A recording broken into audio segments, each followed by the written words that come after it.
Boa noite, nós estamos de volta ao Congresso de 1888, a Canaã Celestial. Espero que você esteja assistindo, compartilhando, apreciando essas mensagens que foram feitas com muito carinho para você e para a honra e glória também do nosso Deus. Tudo temos a temer quanto ao futuro ao nos esquecermos da nossa história passada. É verdade. E eu gostaria então agora de que você parasse, fizesse uma pausa e você compartilhasse essa mensagem. Entra no seu WhatsApp, compartilha com o máximo de pessoas possível para que a luz chegue em muitos lares. Nós vamos agora, como tem sido de costume, cantar o hino, que é o hino tema do nosso congresso, o hino Viver a Fé de Jesus.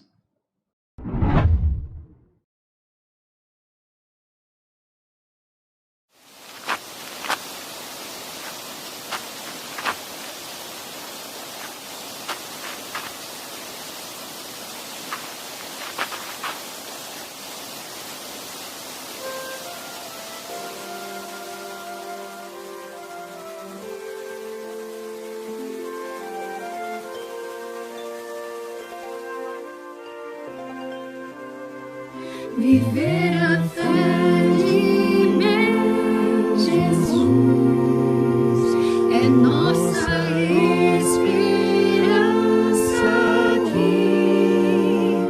Ele é a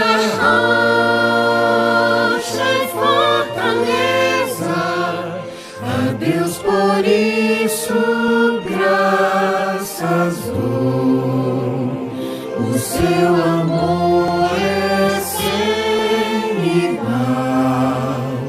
concede a fé para vencer, justiça eterna que nos livra e nos concede renascer, justificados pela fé, nós temos paz para com Deus por meio de nosso Senhor, por sua graça sim, eu salvo sou, justificados pela fé, nós temos paz para com Deus por meio de nosso Senhor, por sua graça sim, eu salvo sou.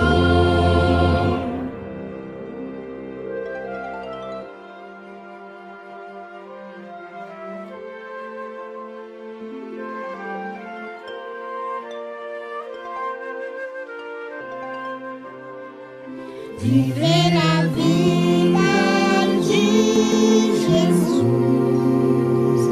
é a promessa que Ele fez. Ele é a rocha e fortaleza, a Deus por isso graças dou. O seu amor é concede a fé para vencer,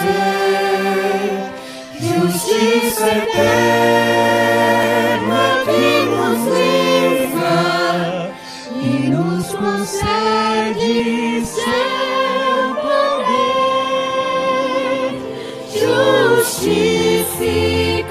justificados pela fé, nós temos paz para com Deus por meio de nosso Senhor, por sua graça sim, eu salvo sou, justificados pela fé, nós temos paz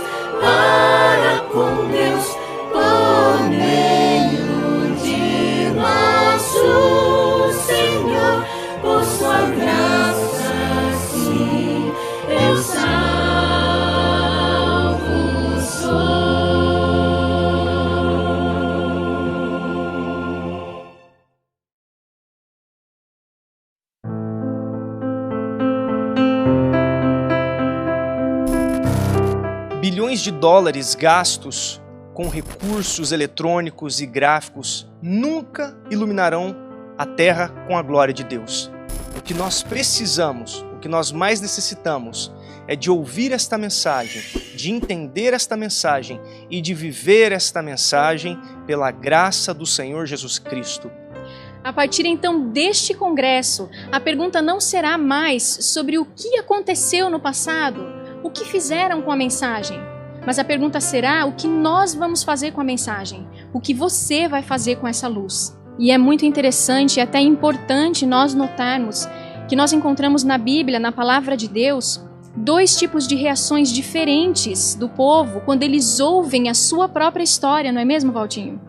Exatamente. No livro de Atos, no capítulo 2, no discurso de Pedro, Pedro está falando a respeito de uma história de rejeição, uma história de morte, em que a nação de Israel havia matado o Messias.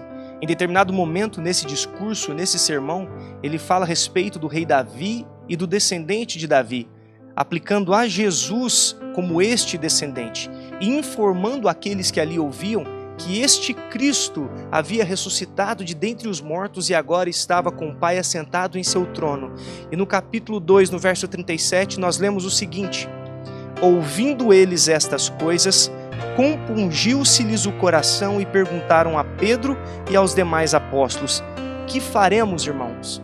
Então no verso 38, Pedro nos dá a resposta: arrependei-vos.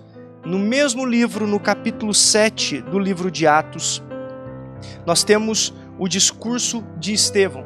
Estevão ali está retratando toda a história de Israel, desde Abraão, e ele culmina esta história na rejeição do Messias.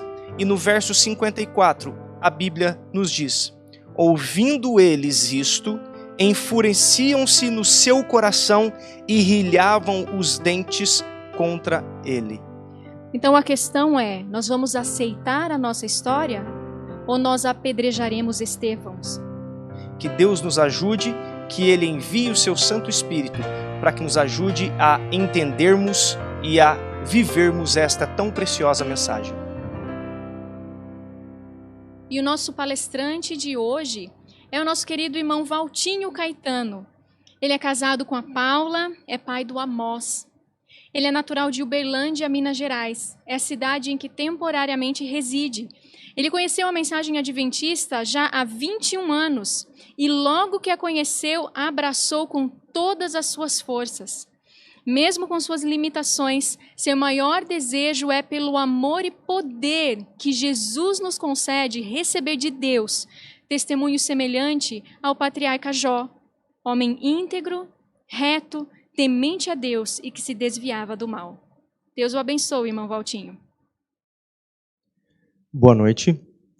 Antes de mais nada, eu quero te convidar para acompanhar cada uma das palestras que serão publicadas aqui no canal Lembra-te. Esse é o nosso primeiro congresso online e o tema do nosso congresso é de 1888, a Canaã Celestial.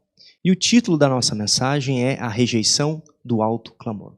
No entanto, antes de entrarmos no tema proposto, eu quero te contar uma história que pode ilustrar aquilo que vamos tentar fazer. Eu particularmente gosto muito de história em geral. No entanto, nos últimos tempos eu tenho sido fortemente influenciado por um grande amigo meu a estudar um pouco mais sobre a história do Brasil, especialmente sobre a história da monarquia brasileira, e assim eu tenho feito. Você deve saber que o primeiro imperador do Brasil foi Dom Pedro I.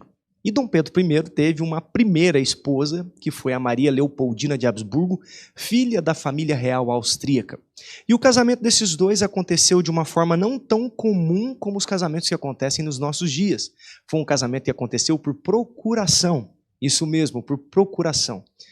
Dom Pedro I e a sua família enviaram para a Europa o Marquês de Marialva com uma procuração e com a intenção de encontrar uma esposa para ele na Europa. Ele encontrou então a Maria Leopoldina, que topou esse desafio de ser a esposa do Dom Pedro I. Então, no dia 13 de maio de 1817, o tio da Leopoldina, de posse desta procuração, apresenta ao arcebispo de Viena. E então, com o noivo estando no Brasil e a noiva na Áustria, ele realiza essa cerimônia de casamento. Depois desta cerimônia, a Leopoldina ela vem para o Brasil e desembarca aqui no dia 11 de setembro de 1817, e agora a família real brasileira recebia mais um membro. Bom, o casamento desses dois teve muitos problemas. Dom Pedro I não é aquele exemplo de esposo, nós não podemos chamá-lo de um bom esposo. Eles tiveram 7 filhos, ela teve 9 gestações. Por que eu disse que Dom Pedro I não podia ser chamado de um bom esposo? Ele tratava ela com rispidez, era muito rude com ela, não valorizava as coisas que ela gostava, por exemplo. Ele também tinha vários casos extraconjugais. Leopoldina ela veio a morrer muito cedo, apenas com 29 anos, no dia 11 de dezembro de 1826. Ela teve um aborto e, em decorrência desse aborto, ela teve uma infecção que se generalizou e trouxe ela a óbito com apenas 29 anos de idade. Mas o que há de tão misterioso na morte de Leopoldina? Bom, durante muito tempo dizia-se, contava-se, que Dom Pedro I havia agredido Leopoldina no Palácio da Quinta da Boa Vista, no Rio de Janeiro, onde ficava a sede da família real, onde a família real morava. Ele havia agredido Leopoldina, ela havia caído da escada, quebrado o fêmur, e então tido um aborto, e em decorrência desse aborto ela tinha vindo a óbito. Isso foi dito nas salas de aulas durante muito tempo. Escritores falavam sobre isso, historiadores falavam a respeito disso. Durante mais de um século e meio, essa foi praticamente a história oficial. No entanto, em 2012, uma mulher, uma mestranda de arqueologia da Universidade de São Paulo, chamada Valdirene Ambiel, teve a permissão dos descendentes da família real para que se fizesse a exumação dos restos mortais de Dom Pedro I, de Maria Leopoldina e de sua segunda esposa, a Dona Maria Amélia. Assim sendo, eles fizeram a exumação destes restos mortais, que fica na cripta do Ipiranga, no Parque do Ipiranga, na zona sul de São Paulo, e levaram até o Hospital de Medicina da USP. E ali fizeram tomografia em todos os corpos. Por exemplo, Dom Pedro I tinha 4 costelas trincadas, fraturadas. Então, esta versão corroborava com os escritos históricos que diziam que em 1823 e 1829 Dom Pedro tinha sofrido 2 graves acidentes de cavalo e tinha passado muito mal. No entanto, quando eles foram fazer a tomografia do corpo de Leopoldina, eles não encontraram um dedo mindinho sequer, um osso do dedo mindinho sequer quebrado. Ou seja, durante mais de 1 século e meio, a história que nos era contada não era verdadeira. A história que nos era contada não era necessariamente aquilo que havia acontecido. Isso me traz grandes lições. A primeira delas é que nós precisamos de revisitar determinados eventos da nossa história e checarmos mais a fundo se o que realmente é nos dito equivale ao que verdadeiramente aconteceu. Nós precisamos de reexaminar certas páginas da nossa história para que possamos aprender com seus acertos e aprender com seus erros, de modo que evitemos que esses mesmos erros venham a acontecer em nossos dias. É por isso que a proposta de hoje é revisitarmos 1888 e aquela marcante conferência em Minneapolis, onde Deus enviou a sua mais preciosa mensagem. Eu convido você para que curve a sua fronte, para que façamos uma oração, invocando o Espírito Santo para que nos guie nesse estudo, para que tenhamos serenidade, entendimento, esclarecimento verdadeiro sobre aquilo que aconteceu naquela tão importante conferência. Curve sua fronte, vamos orar. Bondoso Deus, nós te agradecemos pela vida, te agradecemos por termos a oportunidade de revisitarmos a nossa história. Por favor, Pai, coloca luz para que tenhamos o entendimento correto daquilo que aconteceu. Nos ajuda a tirarmos lições importantes, Pai, deste evento da nossa história. Obrigado por nos ouvir, em nome de Jesus. Amém. Antes, eu quero ler para você o texto de 1 Coríntios, capítulo 10, verso 11. Um grande conselho de Paulo não só aos coríntios, mas que ecoa até os nossos dias e chega a nós. Ora, tudo isto lhe sobreveio como figuras e estão escritas para aviso nosso, para quem já são chegados os fins dos séculos. Ou seja, Paulo aqui, no contexto dessa passagem, ele diz que as experiências que o povo de Israel teve no deserto, que o povo de Israel, o povo de Deus teve no passado, estão escritas para aviso nosso, para quem já são chegados os fins dos séculos. O mesmo nós podemos dizer em relação à história do nosso movimento adventista, da nossa igreja. Olhando para o passado, nós podemos tirar grandes lições. Muito do que foi escrito, documentado, serve para o nosso ensino, serve para corrigirmos as nossas rotas. E é isso que nós vamos tentar fazer nessa noite. Seguindo o conselho do pastor George Knight no seu livro A Mensagem de 1888, na página 183, ele diz: deixemos Ellen White falar por si mesma. É isso que nós propomos, essa é a nossa proposta, deixar que Ellen White fale a respeito desta conferência.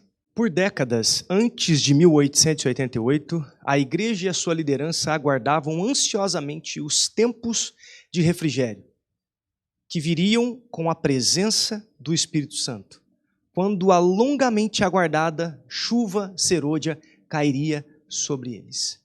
Há um paralelo muito interessante entre essa expectativa dos nossos líderes em 1888 e a expectativa dos judeus no primeiro século. Veja que no primeiro século da nossa era, os judeus também estavam expectantes a respeito da vinda do Messias, que os livraria do jugo romano. Mas Cristo veio e não foi reconhecido. Ele não atendeu às expectativas daqueles líderes judeus. Será que nossos líderes, a nossa igreja, não correria risco semelhante de que Deus lhes enviasse este alto clamor, uma mensagem preciosa, e de que esta mensagem, não atendendo suas expectativas, fosse recusada? Me parece que poucos homens pareciam reconhecer que a chuva serôdia e o alto clamor seriam primariamente uma compreensão mais clara do Evangelho.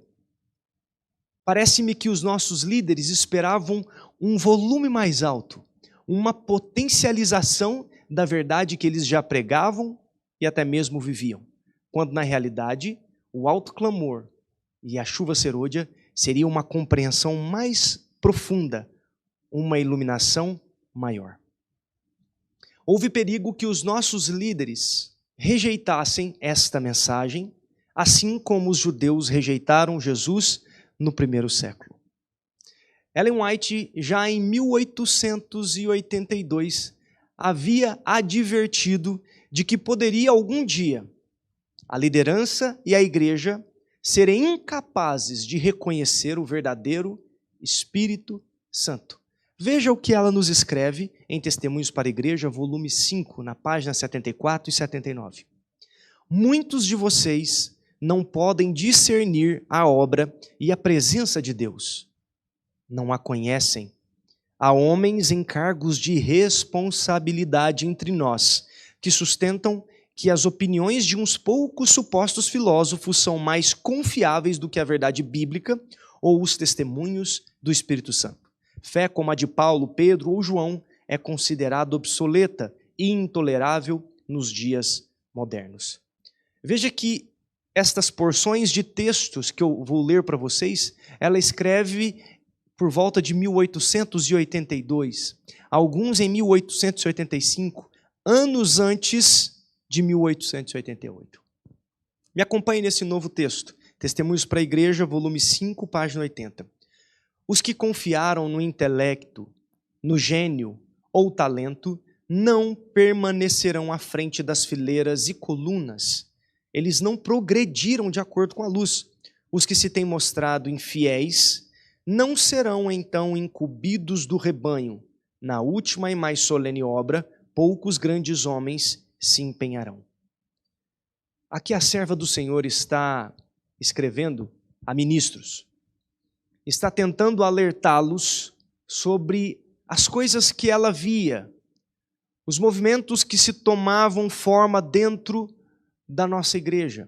E ela os alertava que se continuassem naquele caminho, com aquelas posições, eles poderiam incorrer no erro de não discernirem a presença e a obra do Espírito Santo.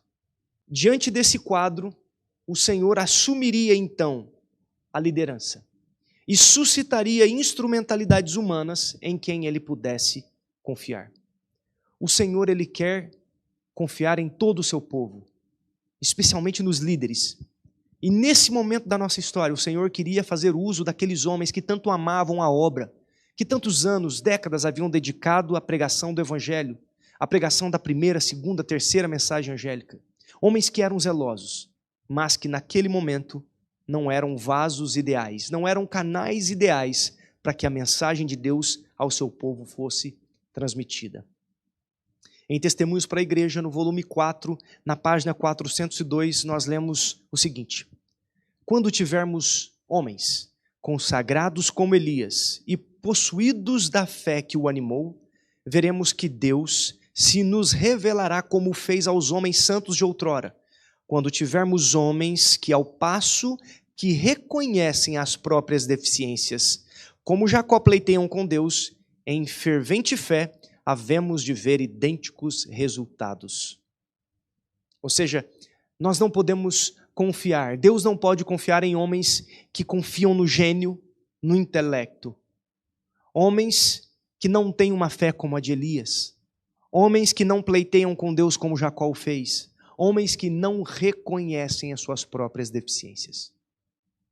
Isso é um pré-requisito para que se seja um homem de Deus, para que seja um instrumento, um canal desobstruído, o qual Deus possa utilizar como lhe aprouver. Em 1885, o então presidente da Associação Geral, o pastor Butler, ele foi advertido por Ellen White: a menos que sejam despertados ao senso de seu dever, não reconhecerão a operação de Deus quando se fizer ouvir o alto clamor do terceiro anjo. E aqui eu quero abrir um parêntese. Ela é muito clara, ela é muito específica. A menos que sejam despertados ao senso de seu dever. Os líderes, a igreja, não reconheceria a operação de Deus quando se fizesse ouvir o alto clamor do terceiro anjo. Continuemos a leitura. Quando irradiar a luz para iluminar a terra, em vez de virem em auxílio do Senhor, desejarão cercear a sua obra para atender às suas acanhadas ideias. Permite-me dizer-vos que o Senhor trabalhará nesta última obra de um modo muito fora do comum da ordem de coisas e de um modo que será contrário a qualquer planejamento humano. O que a serva do Senhor está tentando dizer aqui é que se a rota não fosse corrigida, se os homens não se tornassem menos dependentes de si e mais dependentes de Deus, eles não reconheceriam Deus quando fizesse soar o alto clamor, quando ele atuasse no meio do seu povo. Ela ainda diz que alguns homens desejariam cercear a obra para atender às suas ideias acanhadas. E então ela conclui dizendo que Deus iria se utilizar de meios que lhe eram próprios, totalmente contrário ao planejamento humano. E é assim que Deus faz. Meu querido, se Deus ele não puder contar com você, ele não se tornará dependente de você.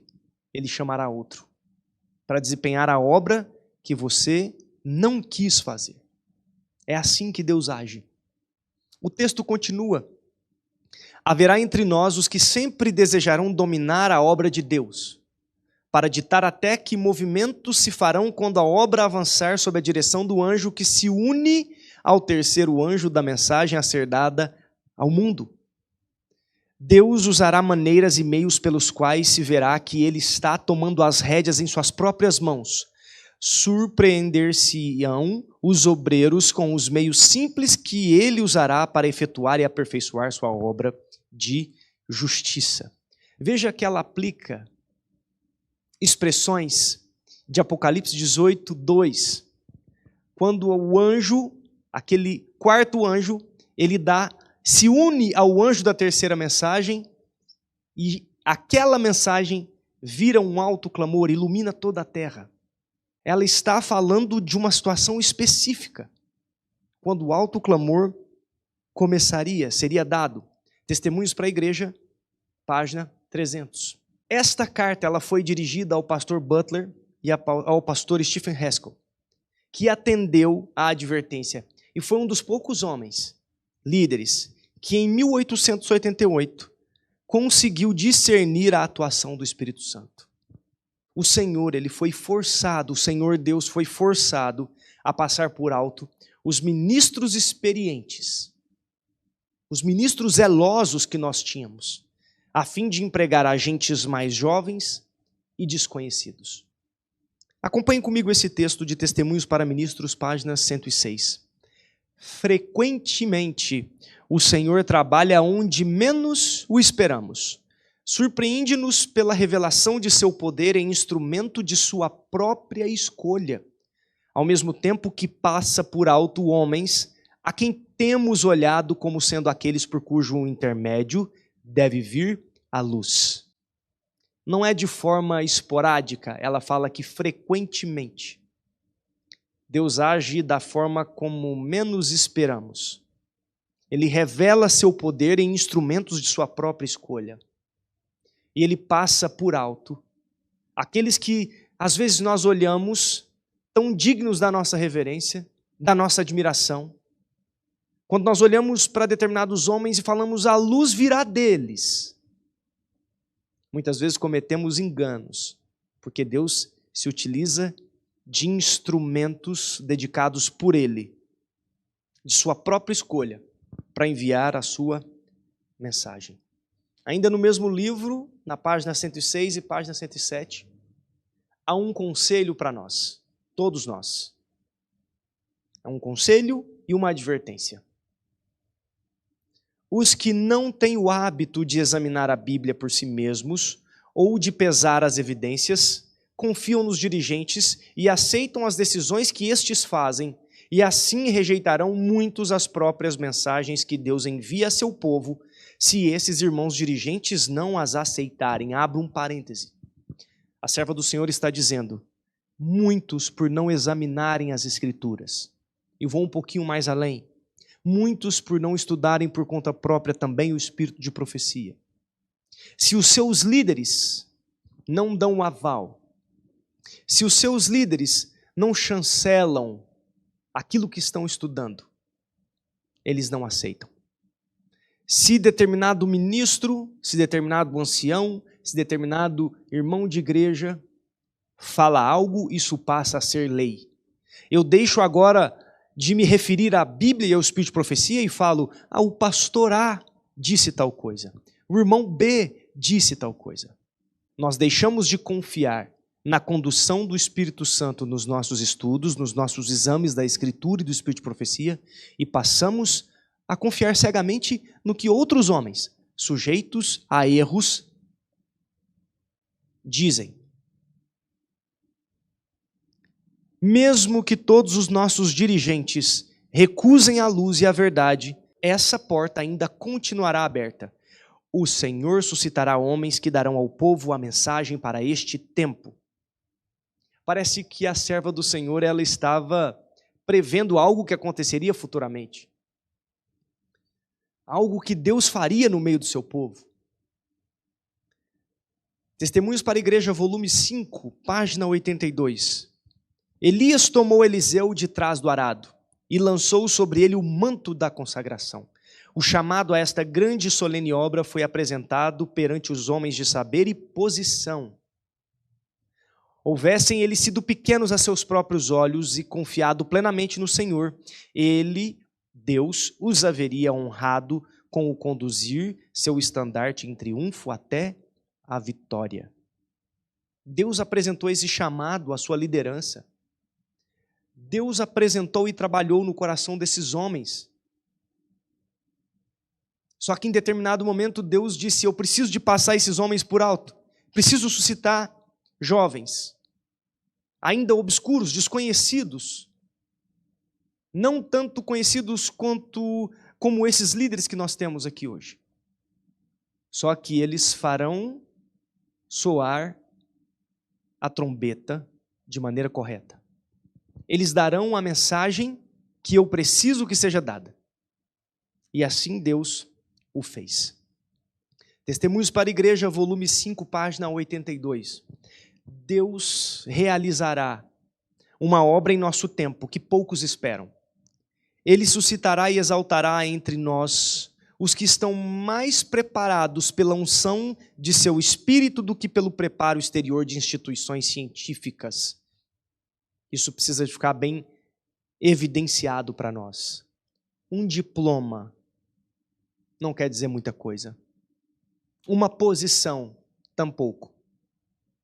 Mas aqueles que são preparados, ungidos pelo Santo Espírito de Deus. Continuemos o texto. Esses meios não devem ser desprezados ou condenados. Eles são ordenados por Deus. Quais meios? Esses que são ungidos pelo Espírito Santo de Deus. Mas esses homens só podem fornecer as habilitações exteriores.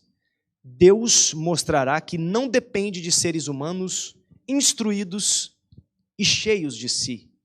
Nesse momento da nossa história, Deus ele passa por alto, como eu disse, os líderes. Por volta de 1882, Wagner nos relata de que ele teve uma espécie de visão.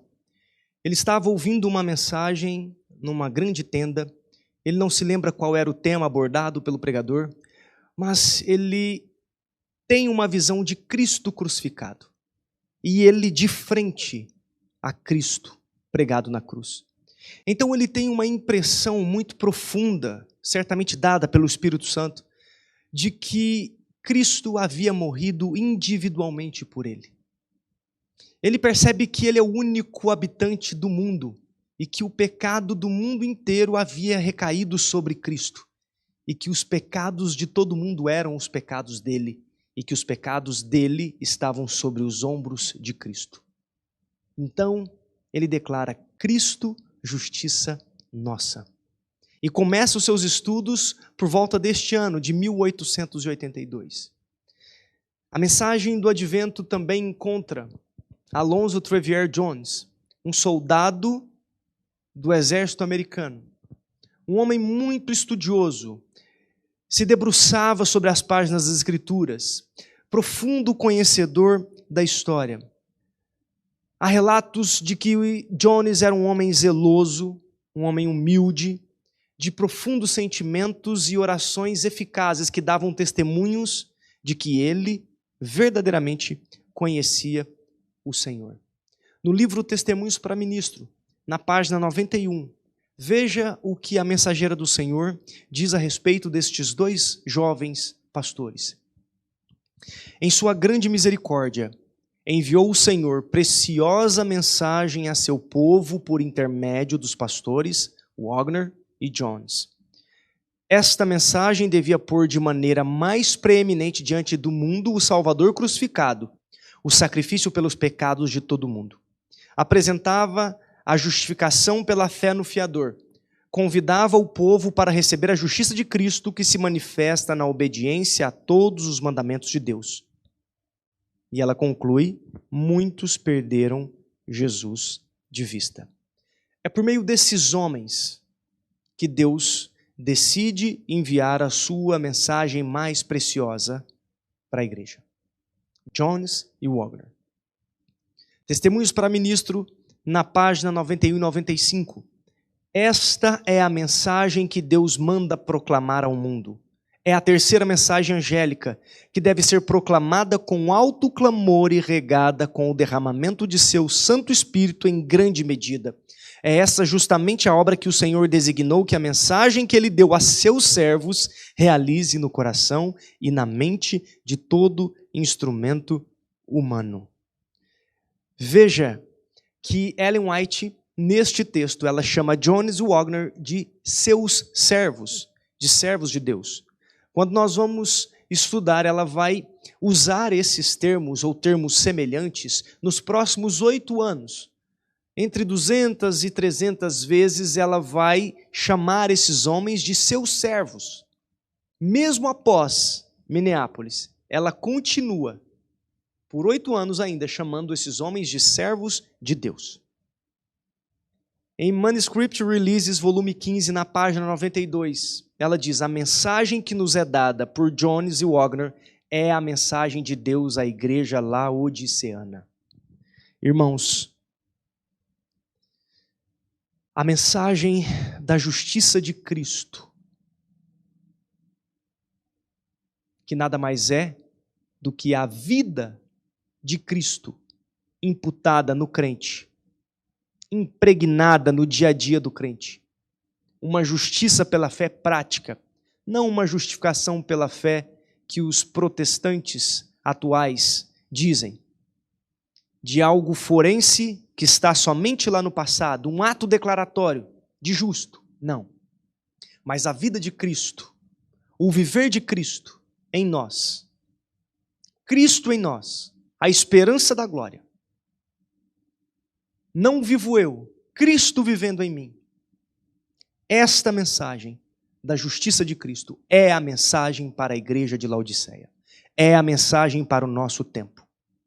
Esta é a terceira mensagem angélica. Esta é a mensagem que produzirá o alto clamor. Quais são as mensagens que nós temos pregado dos nossos púlpitos?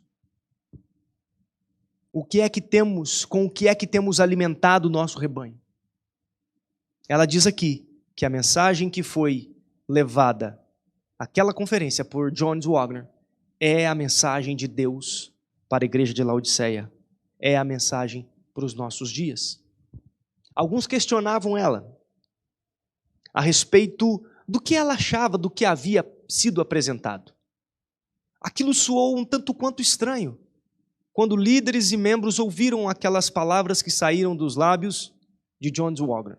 E ela era questionada. E assim ela respondia: fui questionada. O que você acha desta luz que esses homens estão apresentando? Ela responde: ora, eu tenho apresentado a vocês nos últimos 45 anos os encantos incomparáveis de Cristo. Isso é o que tenho tentado apresentar às suas mentes. E aí ela continua: quando o irmão Wagner apresentou essas ideias em Minneapolis, foi o primeiro ensinamento claro sobre o assunto vindo de lábios humanos que eu tinha ouvido, exceto as conversas entre mim e meu marido.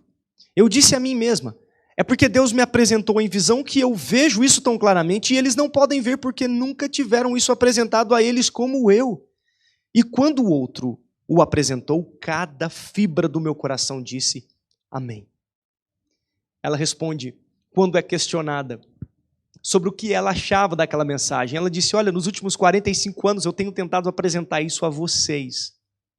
Então ela diz que quando ela ouve Wagner falar a respeito da justiça de Cristo, ela se espantou, porque ela nunca havia ouvido de lábios humanos, exceto as conversas que ela tinha com o seu esposo, Tiago White, a respeito do tema. Mas fora ele e fora ela nunca havia ouvido de lábios humanos aquela mensagem daquela forma.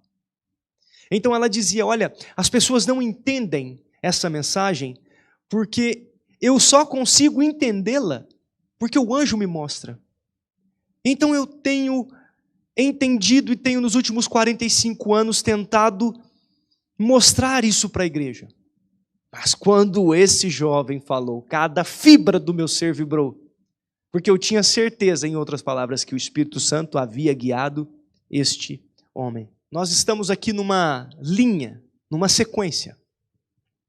Deus começa a mandar recados, mensagens para a sua liderança, de que eles estavam correndo o risco de passar por alto a atuação do Espírito Santo, de não perceberem a atuação do Espírito Santo. Então Deus suscita jovens pastores, desconhecidos até então. Ele passa por alto a sua liderança. Envia essa preciosa mensagem. No entanto, essa mensagem que inicia o alto clamor, ela é rejeitada. Ela não é reconhecida como vindo do próprio Deus. Evangelismo, página 190. Várias pessoas me escreveram perguntando se a mensagem da justificação pela fé é a mensagem do terceiro anjo. E eu lhes respondi, é verdadeiramente a mensagem do terceiro anjo. As pessoas escreviam com dúvidas, é esta a mensagem do terceiro anjo? É esta a mensagem para Laodiceia? E ela diz, categoricamente, é verdadeiramente a mensagem do terceiro anjo. Mensagens Escolhidas, volume 1, página 362. O tempo de prova está exatamente diante de nós, pois o alto clamor do terceiro anjo já começou na revelação da justiça de Cristo. O Redentor que perdoa pecados. Este é o princípio da luz do anjo cuja glória há de encher a terra. Note, querido amigo, que o início da obra desse anjo foi a mensagem, quando a mensagem é dada. E não necessariamente a mensagem dela pela liderança ou pelo povo. A irmã White, ela relata que o início da obra desse anjo é quando a mensagem foi dada. Muitos expoentes, líderes, alta patente, se assim nós podemos dizer, fechou o seu coração, cerrou os olhos para os mensageiros e para a mensagem. Veja o que a irmã White escreve a Uriah Smith. Alguém por quem ela nutria o sentimento mais profundo como de um próprio filho. Veja o que esta mulher, esta serva do Senhor, escreve a um dos expoentes do nosso movimento, da nossa liderança, em 1888. O pastor Smith, ou melhor, pastor Smith, se você não tivesse preconceito, não teria os relatórios afetado e levado você a barrar o seu coração contra a entrada do que esses homens apresentaram. Tivesse você como os nobres bereanos pesquisado as escrituras para ver se seu testemunho concordava com suas instruções, você teria estado em um terreno vantajoso e estaria muito avançado na experiência cristã. Se você tivesse recebido a verdade em um coração bom e honesto, você teria se tornado um canal vivo de luz, com percepção clara e imaginação santificada. Suas concepções da verdade teriam sido exaltadas e seu coração alegrado em Deus. Deus teria lhe dado um testemunho claro, poderoso e convincente. Mas a primeira posição que você tomou em relação à mensagem e ao mensageiro tem sido uma armadilha contínua para você e uma pedra de tropeço. Manuscript Releases, volume 15, página 92. Ela repreende este homem, porque ela o amava como um filho. Ela fala, você não está certo, você fechou o seu coração para esta mensagem. Se você tivesse aceitado esta mensagem com um coração honesto, bom e humilde, você estaria vivendo uma experiência com Cristo muito superior à que você está vivendo nesse momento. Você foi preconceituoso em relação à mensagem e o mensageiro. Ela também repreende o pastor Butler. Você pode encontrar isso lá em Testemunhos para Ministros, na página 300. A liderança ela não é passada por altos. O Senhor manda a repreensão. Deus ama esses homens. Sabe que eles são zelosos, mas que por causa das suas ideias acanhadas, eles resistiram à mensagem que Deus enviou. Resistiram ao mensageiro. Letters and Manuscripts, volume 5, parágrafo 6. Há alguns que desejam que seja tomada uma decisão imediatamente quanto a qual é a opinião correta sobre o ponto em discussão. Aqui o ponto em discussão era a justiça de Cristo. Como isso agradaria ao pastor Butler, é aconselhável que essa questão seja resolvida imediatamente, mas as mentes não estão preparadas para tal decisão. Ou melhor, mas as mentes estão preparadas para tal decisão? É o que ela pergunta.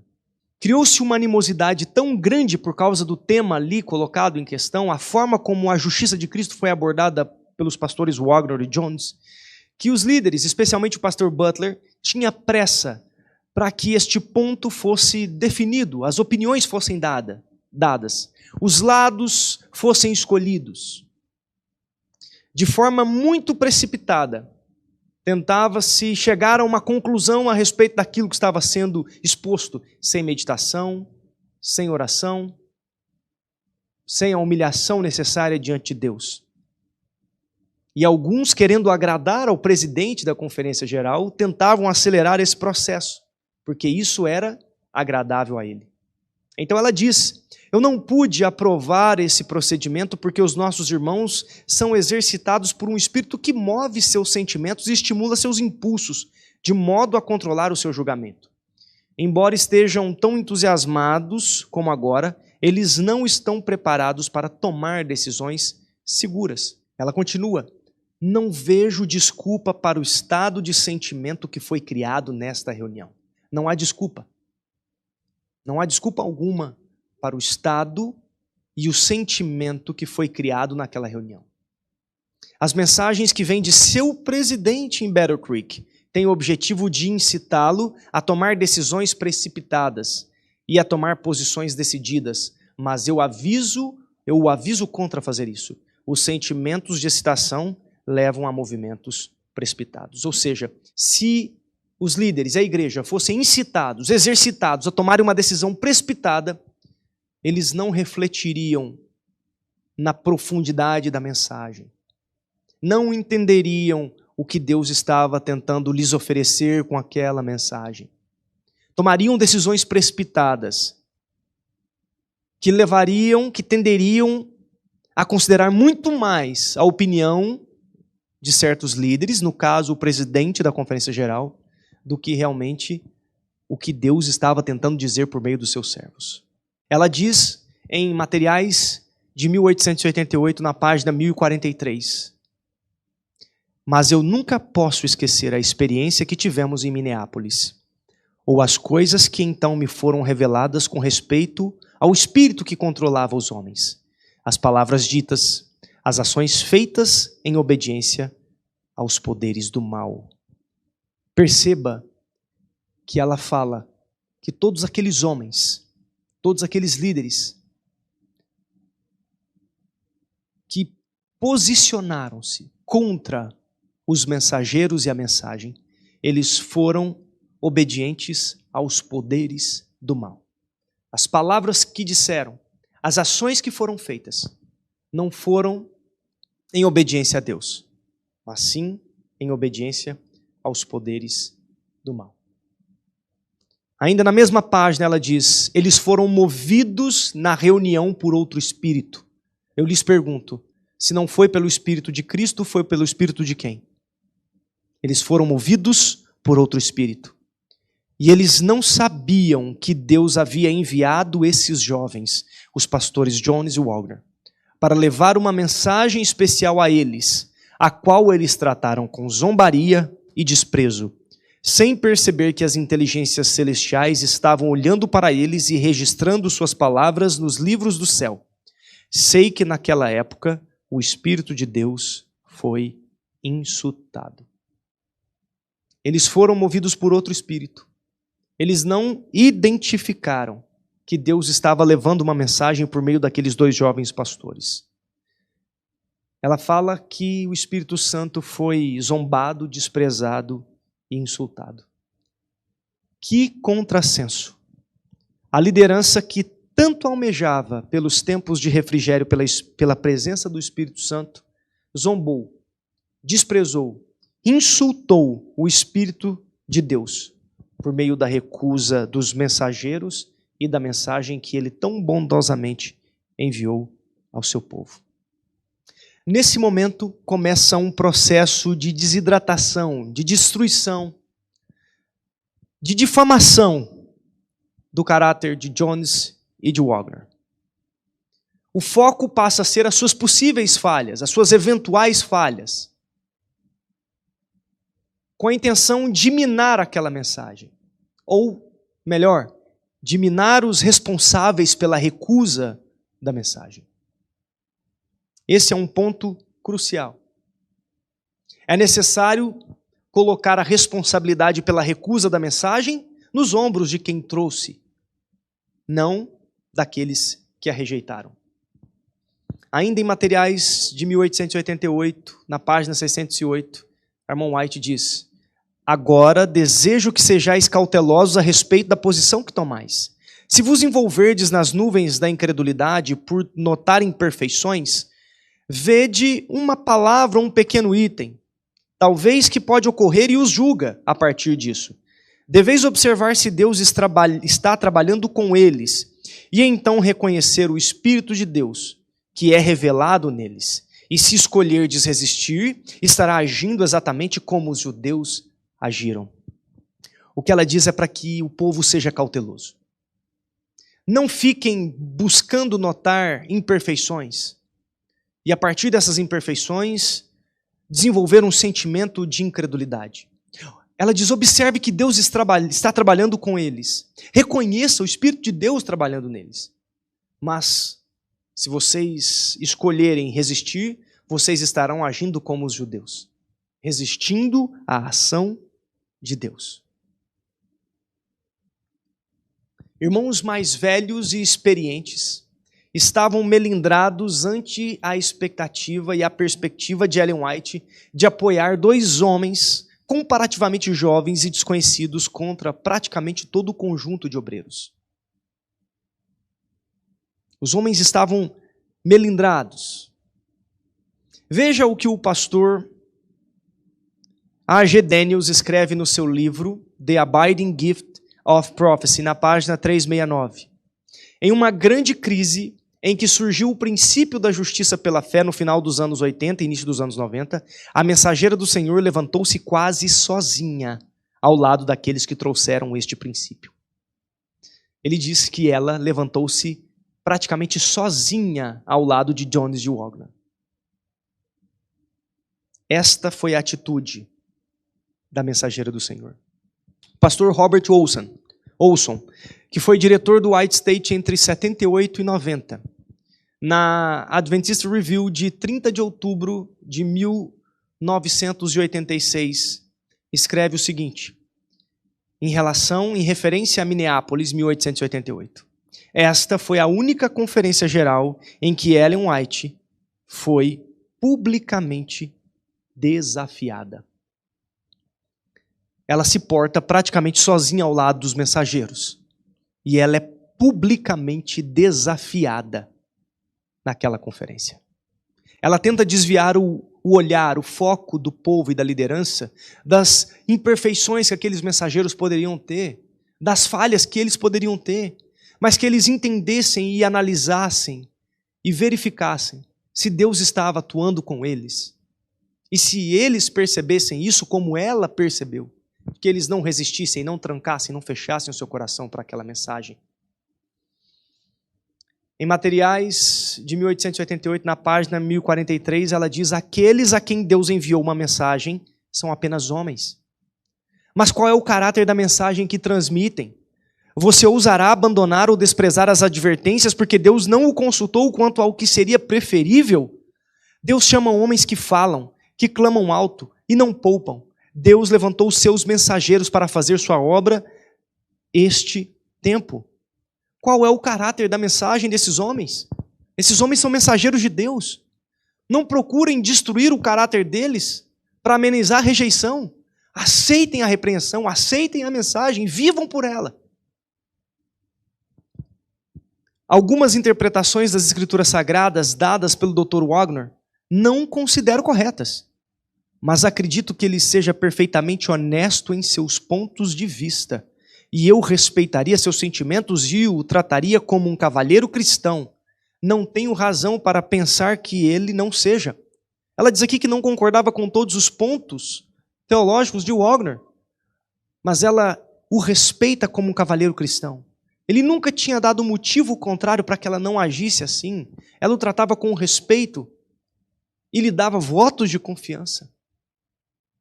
o mesmo não pôde ser visto com a liderança da igreja. Veja que citação profunda, forte. Que conselho para cada um de nós. De uma coisa estou certa, como cristãos, vocês não têm o direito de nutrir sentimentos de inimizade, grosseria e preconceito em relação ao Dr. Wagner, que apresentou seus pontos de vista de uma maneira simples e direta, como um cristão deveria. Se ele está errado, você deve, de maneira calma, racional e cristã, procurar mostrar-lhe na palavra de Deus onde ele está em desacordo com os seus ensinos. Se você não pode fazer isso, cale-se. Você não tem o direito, como cristão, de apontar falhas, criticar, trabalhar no escuro, prejudicar as mentes com suas objeções. Esta é a maneira de Satanás trabalhar. Os tempos passaram. O princípio fica. Se você não concorda com uma posição de um irmão, se você, obreiro, se você, eventualmente, pastor que está assistindo esta mensagem, não concorda com a abordagem ou com o pensamento de determinado irmão, se ele não é exatamente o que você crê, se você não tem condições de sentar, orar com calma, abrir as Escrituras, refletir com ele, pedir a presença do Espírito Santo, se você não tem condições de fazer isso, a mensageira do Senhor diz: cale-se. Você não tem o direito, como cristão, de apontar falhas, criticar, trabalhar no escuro, prejudicar as mentes com suas objeções. Esta é a maneira de Satanás trabalhar. O mesmo vale para nós, leigos. Se temos diferenças de ponto de vista doutrinário em relação a um irmão, nós não devemos difamar este irmão, falar nas costas. Esse irmão é perigoso. O que ele diz é perigoso. Sente-se, ore, abra as Escrituras de maneira racional, calma, ponderada. Ore com esta pessoa. Se você não pode fazer isso, cale-se. Essa não é a maneira de Deus trabalhar. Difamando, espezinhando, fazendo críticas. Esta é a maneira de Satanás trabalhar. Em Testemunhos para Ministros, na página 410, ela mais uma vez reitera, ela afirma, ela faz um apelo para que as pessoas olhem para a mensagem e não para os mensageiros. Que nenhuma pessoa se queixe dos servos de Deus, a ela enviados com uma mensagem celestial. Não mais busqueis suas falhas, dizendo, são demasiado positivos, falam muito duramente. Podem falar duramente, mas não é isso necessário? Deus fará retinir as orelhas dos ouvintes que não atenderem à sua voz ou mensagem. Ele denunciará os que resistirem à sua palavra. Isso é importante de ser frisado, porque nós sempre ouvimos que a mensagem de 1888 ela foi recusada a princípio e nos anos posteriores ela foi aceita. E uma das mostras espirituais que nós vemos desta aceitação é da grande evolução que a igreja teve no início do século XX, do grande crescimento, não somente espiritual, mas as suas instituições, escolas, faculdades, colégios, casas publicadoras, hospitais. Segundo o que nos é passado, esta é uma mostra inequívoca de que aquela mensagem foi aceita. E então, qual é o motivo pelo qual a mensagem não foi prontamente aceita em 1888? O que nos é dito? Por causa dos mensageiros. Por causa da sua personalidade, da forma como eles apresentaram aquela mensagem. Eles eram canais imperfeitos. Então eu te pergunto, Deus tem a mensagem mais preciosa para passar para o seu povo, para transmitir para o seu povo. Você acha que Deus, na sua sabedoria, vai utilizar-se de canais imperfeitos? Canais que podem atrapalhar a sua mensagem de cumprir o objetivo que ele espera? Não. Deus, ele se utilizou de canais desobstruídos, que tinham o eu esvaziado. Pelo menos naquele momento. Não olhavam para si, olhavam para Cristo e esse crucificado. Colocavam as suas esperanças, depositavam a sua fé na vida de Cristo e no sacrifício que ele fez. Uma pergunta que fica é: será que nós verdadeiramente entendemos essa mensagem da justiça de Cristo? Será que nós permitimos que o Senhor Jesus possa nos impregnar com sua justiça? Será que nós sabemos o que é requerido de cada um de nós? Essa é uma pergunta que nós precisamos fazer a cada um. A serva do Senhor diz em Materiais de 1888, na página 545: tenho viajado de um lugar a outro, assistindo às reuniões onde a mensagem da justiça de Cristo foi pregada. Considerei um privilégio permanecer ao lado de meus irmãos e dar o meu testemunho com a mensagem para o tempo. E vi que o poder de Deus acompanhou a mensagem onde quer que ela fosse falada. É verdade, queridos irmãos, que após alguns anos depois de 1888, esses mensageiros falharam e perderam o rumo.